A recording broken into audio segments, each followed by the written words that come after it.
Assalamualaikum warahmatullahi wabarakatuh. Pada kesempatan kali ini, kelompok kami yaitu kelompok 4 yang beranggotakan Friska Yotani, Aulia Jeliadina, Nadia Hijrina, Melia Aryani, Dia Sinma Candela, Renaldi Dewanata. Di video kali ini, kami akan menjelaskan tentang alat bantu audio visual pendidikan orang dewasa. Pengertian media audiovisual. Menurut Wina Sanjaya dalam makalah Honeywolf, dikatakan bahwa media audiovisual yaitu jenis media gambar yang bisa dilihat, misalnya rekaman, video, film, slide suara, dan lain sebagainya. Kemampuan media dianggap lebih baik dan menarik. Sedangkan Adzar Asyad dalam makalah Hani juga mengatakan film atau gambar hidup merupakan gambar-gambar dalam frame di mana frame demi frame diproyeksikan melalui lensa proyektor secara mekanis sehingga pada layar terlihat gambar itu hidup. Sesuai kedua pendapat tersebut, dapat disimpulkan bahwa media audiovisual merupakan alat bantu pelajaran yang memiliki unsur suara dan unsur gambar dan sangat menarik bagi siswa dalam pelaksanaan proses belajar mengajar. Media pembelajaran sangat beraneka ragam. Berdasarkan hasil penelitian para ahli, ternyata media yang beraneka ragam itu hampir semua bermanfaat. Cukup banyak jenis dan bentuk media yang telah dikenal dewasa ini, dari yang sederhana sampai yang berteknologi tinggi, dari yang mudah dan sudah ada secara natural, sampai media yang harus dirancang sendiri oleh guru.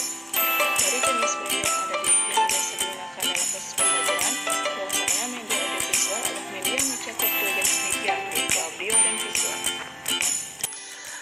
Selanjutnya saya akan menjelaskan mengenai pengertian media audiovisual. Sebelum kita memasuki pemahaman tentang media audiovisual itu sendiri, kita harus mengerti apa itu media audiovisual.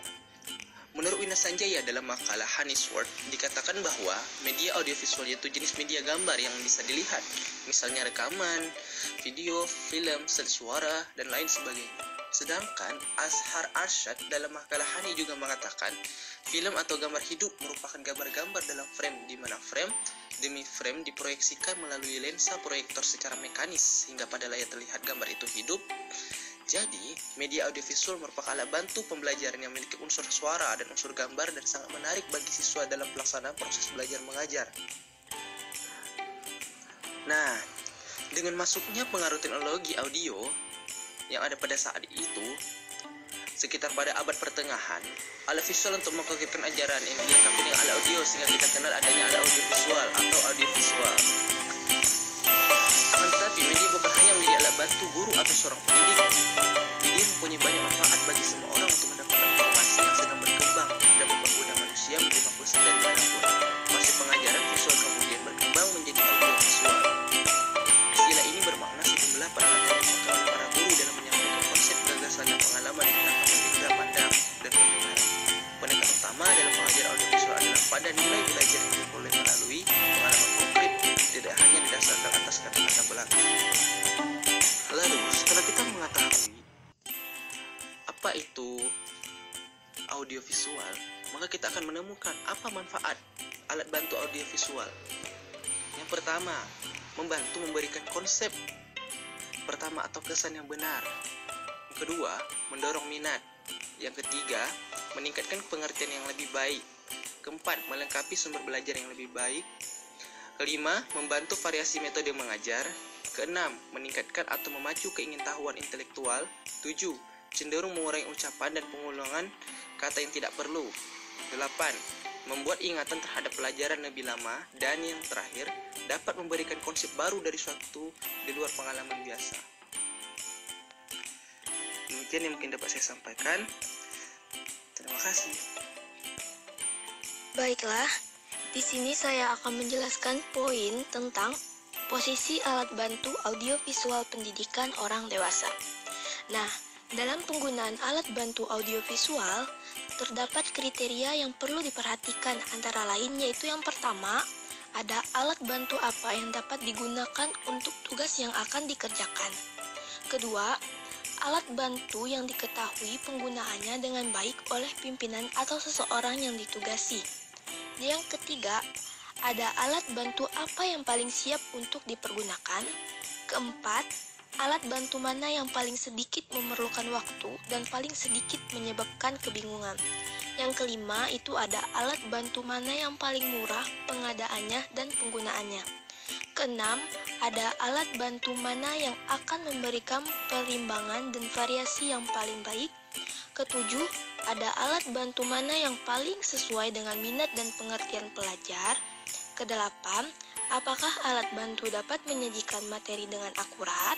Kesembilan, apakah ada petunjuk untuk menggunakan alat bantu? Dan yang kesepuluh, apakah tersedia tempat dan fasilitas yang cocok untuk menggunakan alat bantu tersebut? Selanjutnya, lanjutan dari posisi alat bantu audiovisual pendidikan orang dewasa. Ada beberapa saran yang dapat digunakan untuk menggunakan alat bantu audiovisual, antara lain, yaitu yang pertama, ada bahan yang disajikan dengan alat bantu audiovisual harus mengarah secara langsung ke masalah. Yang kedua, bahan seyugiannya hanya disajikan pada waktu yang tepat. Ketiga, pimpinan yang ada dalam kelompok sebabnya mengetahui segala sesuatunya dalam keadaan siap dan tersusun rapi. Keempat, alat bantu sebaiknya mengajarkan sesuatu dan tidak sekedar menanyakan sesuatu. Yang kelima, beberapa alat bantu sebaiknya digunakan. Dan yang terakhir, yang keenam, ada alat bantu audiovisual sebaiknya digunakan secara hati-hati dan disimpan dengan baik. Prinsip-prinsip penggunaan alat bantu audiovisual. Yang pertama, penggunaan hendaknya dipandang sebagai bagian yang integral dari suatu sistem pengajaran dan bukan hanya sebagai alat bantu yang berfungsi sebagai tambahan yang digunakan bila dianggap perlu dan hanya dimanfaatkan sewaktu-waktu dibutuhkan. Yang kedua, hendaknya dipandang sebagai sumber belajar yang digunakan dalam usaha memecahkan masalah yang dihadapi dalam proses belajar mengajar. Yang ketiga, guru hendaknya benar-benar menguasai teknik-teknik dari suatu media yang digunakan. Yang keempat, guru seharusnya memperhitungkan untung ruginya pemanfaatan suatu media pengajaran. Yang kelima, penggunaan media harus diorganisir secara sistematis, bukan sembarang menggunakannya. Dan yang terakhir, jika sekiranya suatu pokok bahasan memerlukan lebih dari macam media, maka guru dapat memanfaatkan multimedia yang menguntungkan dan memperlancar proses belajar mengajar, dan juga dapat merangsang siswa dalam belajar. Selanjutnya, saya akan menjelaskan tentang contoh audiovisual pendidikan orang dewasa. Yang pertama, film, slide, film strip. Adapun persamaan ketiga alat bantu ini adalah dalam hal menggunakan transparansi film yang diproyeksikan dalam sebuah layar agar dapat dilihat. Yang pertama, film. Film adalah rangkaian gambar mati pada roll film. Yang kedua, slide. Salah satu alat visual yang paling populer dan serbaguna yang dapat digunakan dalam penyuluhan. Dan yang ketiga, film strip. Alat visual yang terdiri atas rangkaian foto yang tersusun pada film dengan panjang tertentu dan diproyeksikan dengan proyektor khusus satu waktu satu gambar. Adapun sumber-sumber untuk memperoleh alat bantu ini biasanya terdapat dalam arsip perpustakaan, dinas-dinas, serta instansi-instansi yang mempunyai program POD maupun penyuluhan. Yang kedua, tape recorder. Rekaman dengan menggunakan tape memerlukan perencanaan yang cermat dalam produksi dan penggunaannya. Rekaman tersebut sebaiknya berhubungan dengan subjek yang sedang dibahas dan terorganisasi dengan baik. Yang ketiga, TV dan video tape. Televisi pendidikan dapat menjadi alat yang baik bagi penyuluh. Televisi instruksional berbeda dengan televisi penyiaran, yaitu dalam hal materinya yang tidak didesain untuk didistribusikan oleh stasiun penyiaran massa. Sedangkan video tape memungkinkan menayangkan objek berupa gambar, demonstrasi, ilustrasi, dan penjelasan dalam pertemuan. Hal ini merupakan pembangkit minat. Yang keempat, radio. Ada beberapa kelebihan radio, diantaranya yang pertama memberikan kesegaran dalam informasi, yang kedua menjangkau banyak orang, yang ketiga memungkinkan pendengar untuk membawa kemanapun mereka pergi, Yang keempat, memberikan kehangatan suara manusia. Dan yang terakhir, merasuk ke tradisi percakapan masyarakat dan dapat mengatasi hambatan kemelekan huruf yang dihadapi oleh media cetak. Dua jenis siaran radio yang biasa dimanfaatkan dalam program penyuluhan atau pendidikan non-formal, siaran terbuka dan kelompok pendengar siaran terbuka. 5. Overhead projector. Menurut Morgan 1976, Behran dan Evans 1984, ada beberapa manfaat dari overhead projector. Yang pertama, proyektor dapat digunakan di depan kelas. Yang kedua, instruktur dapat menghadap kelas. Yang ketiga, gambar yang terproyeksi dapat dilihat dalam ruang yang terang. 4. Transparansi OHP mudah disiapkan. 5. Proyek ringan. 6. Gambar yang terproyeksi selalu terlihat penuh. Yang ketujuh, gagasan dapat disajikan satu persatu. Yang ke-8, beberapa teknik yang menarik dan efektif dapat digunakan dengan OHP. 8. Transparansi OHP membuat materi dapat dicatat dengan mudah. 9. Waktu kelas dapat dihemat. 10. Transparansi dapat digunakan secara berulang-ulang dan mudah disimpan. Dan yang terakhir, tidak diperlukan operator khusus. Yang ke-6, LCD Projection Panel. Adapun kelebihan LCD dibanding OHP, yakni tampilan berwarna dan dapat diprogram urutan latar belakang, layout, transisi, dan animasinya. Yang ke-7, LCD Projection Panel. Alat bantu audiovisual ini telah lama digunakan dan masih merupakan yang utama. Yang ke-8, papan panel dan papan tempel. Papan ini tidak untuk menulis, melainkan untuk memaparkan benda-benda dua dimensi yang relatif ringan, misalnya huruf-huruf kertas atau susunan satu kata pada kertas. Dan kartun yang pada bagian belakangnya ditempel dengan potongan kertas ambril atau lem flash kasar untuk melekatkan. Untuk melekatkan juga dapat digunakan potongan kain flanel.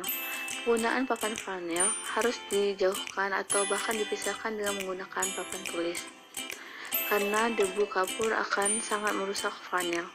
Papan flanel terbuat dari papan biasa yang dilapis kain flanel.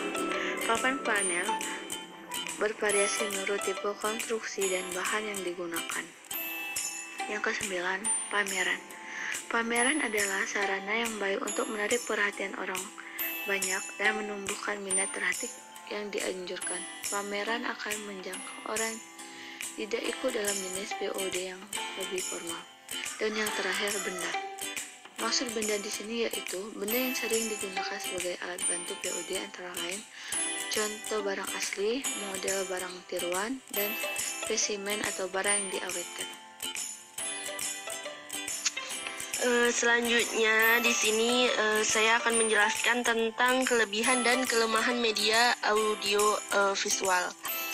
Nah, di sini ada kelebihannya. Yang pertama, memperjelas penyajian pesan agar tidak terlalu bersifat verbalistis atau dalam bentuk kata-kata tertulis atau lisan belaka. Yang kedua, mengatasi perbatasan ruang, waktu, dan daya indera. Seperti yang pertama, ada objek yang terlalu besar digantikan dengan realitas gambar, film bingkai, film atau model. Lalu yang kedua, objek yang kecil dibantu dengan proyektor mikro, film bingkai, film atau gambar. Lalu yang ketiga, ada gerak yang terlalu lambat atau terlalu cepat dapat kita bantu dengan time lapse atau high speed fotografi.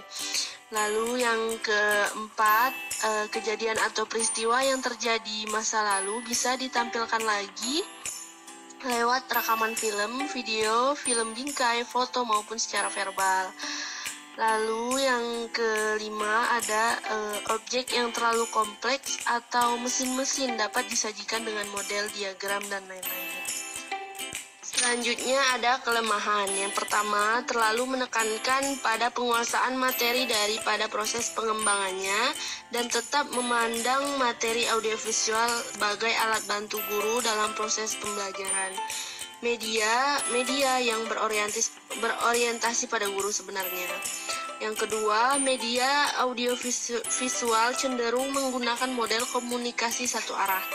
Yang ketiga, media audiovisual tidak dapat digunakan di mana saja dan kapan saja, karena media ini cenderung tetap di tempat. Penggunaan audiovisual pada pendidikan orang dewasa. Keberadaan alat audiovisual dalam pendidikan orang dewasa hanya sebagai sarana pendukung dalam proses belajar mengajar, agar dapat membantu peserta didik lebih mudah memahami apa yang sedang diajarkan ataupun dijelaskan. Misalnya, fasilitator menjelaskan mengenai suatu kebudayaan reog. Hal ini lebih mudah diperjelas dengan langsung menampilkan gambar maupun video dari kebudayaan tersebut, sehingga para peserta didik yang belum pernah melihat kebudayaan tersebut sebelumnya dapat lebih mudah memahaminya.